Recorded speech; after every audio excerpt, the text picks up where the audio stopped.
उन्होंने फिर एडमिट होने के लिए बोला। बिल्कुल हक नहीं है बीमार होने का, सिर्फ इतना बढ़ना मतलब नॉर्मल नहीं होता है। इतना तो रियलाइज़ हो गया कि जब जब हम यहाँ आएंगे तब तक खा खा के दिमाग ख़राब हो रखा है और कुछ नहीं। हेलो नमस्कार, राधे कृष्णा, स्वागत है एक बार फिर से आप सभी का मेरे इस ब्लॉग में। काफ़ी दिनों के बाद मैं ब्लॉग बना रही हूँ, लगभग पता नहीं 14-15 दिन के गैप के बाद मैं अभी जो है वो ब्लॉग बना रही हूँ। और बीच में जब भी ऐसे मैं सोचती हूँ ना कि मैं अपने ब्लॉग्स वगैरह कंटिन्यू करूँगी, तब भी कुछ ना कुछ अप एंड डाउन हो जाता है। जैसे जब भी ऐसे सोच लो आप कि नहीं आप कुछ करोगे, तब भी कुछ ना कुछ होने लग जाए, कुछ ना कुछ हो ही जाता है। 5-6 दिन मैं रेगुलर रह पाती हूँ, उसके बाद 10-15 दिन फिर से कुछ ना कुछ प्रॉब्लम्स आ जाती हैं। अब लाइफ है, लाइफ में कुछ ना कुछ अप एंड डाउन और प्रॉब्लम्स तो चलती रहती हैं। तो अभी फ़िलहाल हम हो गए थे बहुत ज़्यादा बीमार हो गए थे, तबीयत ख़राब हो गई थी। फिर मतलब हॉस्पिटलाइज़ हुए, बहुत कुछ हुआ। सबसे पहले जैसे मैं पिछले अपने व्लॉग्स में बता ही रही थी कि मैं बीमार चल रही हूँ, हल्के-फुल्के मुझे फ़ीवर आ रहे थे। तो मतलब ऐसे आप नॉर्मल दवाई खा के वो थोड़ा फ़ीवर ठीक हो जा रहा था। लेकिन जैसे पहले मैंने पिछले व्लॉग्स में मैं आपसे बात करती ही थी कि मुझे फ़ीवर वगैरह आ रहे हैं। जब से हम यहाँ आए थे तब से तबीयत थोड़ी मतलब थोड़ी गड़बड़ ही थी, ऐसे बीच-बीच में ख़राब हो रही थी। बाकी हम लोग नॉर्मल लोकल डॉक्टर से दवाई लेते रहे, तो वो जब मैं दवाई खाती थी तब मेरे फ़ीवर उतर जाते थे। बाकी वो अंदर धीरे-धीरे मुझे निमोनिया बन गया था। और फिर हमने सिविल हॉस्पिटल में भी चेक करवाया, वहाँ पे भी उन्होंने कुछ नहीं बोला। लेकिन फिर हमने यहाँ पे एक प्राइवेट हॉस्पिटल में चेक करवाया, वहाँ पे सारे मेरे ब्लड टेस्ट हुए, सब कुछ हुआ। तो उन्होंने बोला कि आप निमोनिया बन गया है आपको है अंदर, तो उन्होंने फिर एडमिट होने के लिए बोला।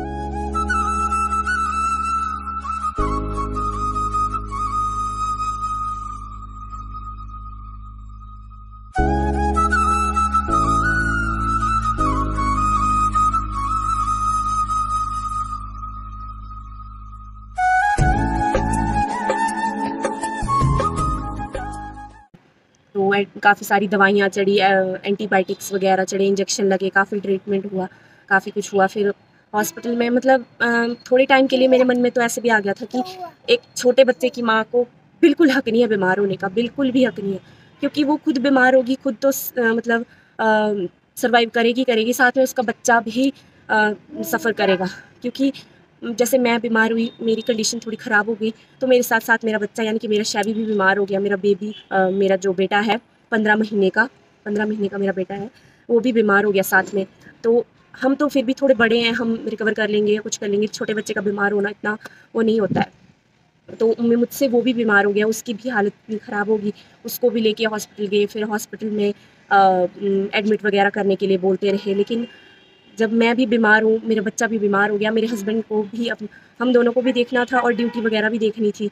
तो ऐसे में फिर हम शैवी के लिए तो इसका फ़ीवर भी नहीं उतर रहा था। बच्चों के लिए 102, 103 बुखार कंटिन्यू रहना बहुत बड़ी बात होती है। हम बड़ों के लिए भी बड़ी बात होती है, क्योंकि बॉडी टेम्परेचर इतना बढ़ना मतलब नॉर्मल नहीं होता है। तो उसके लिए फिर हम नेबुलाइज़र लेके आए, उसको डेली 4 से 5 बार जो है दिन में उसको नेबुलाइज़ कर रहे थे।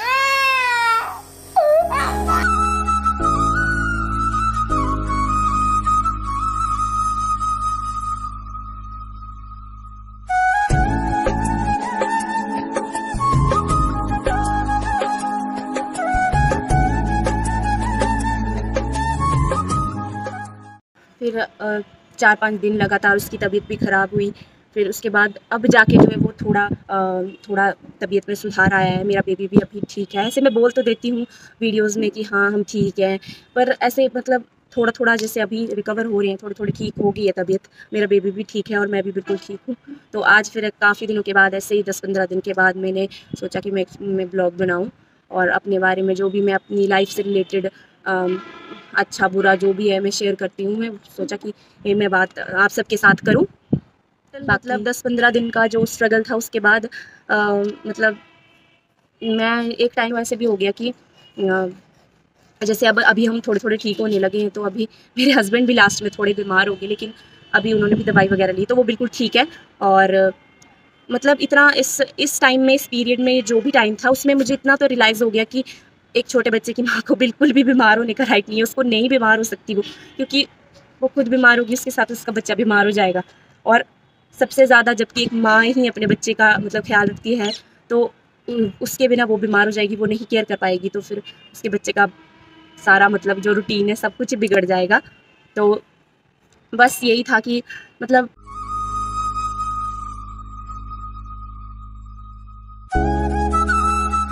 ठीक है, दवाइयाँ खा खा के दिमाग ख़राब हो रखा है और कुछ नहीं है। और खाना पीना भी फ़िलहाल हमने सोच लिया है कि हम जो है वो अभी, कहाँ हम 1 हफ़्ते के लिए आए थे और कहाँ हमें जो है वो पूरा 1 महीना ही लग गया। पूरा 1 महीना हो गया हमें यहाँ आए हुए। तो अभी फ़िलहाल मेरे हस्बैंड बता रहे थे कि उन्होंने मतलब छुट्टी ली है, तो वो अब हम घर जाएँगे 2-3 दिन में। यहाँ पे 2-3 दिन के बाद जो है वो मेरे हस्बैंड जहाँ पे जॉब करते हैं वहाँ पे एक फैमिली फंक्शन है।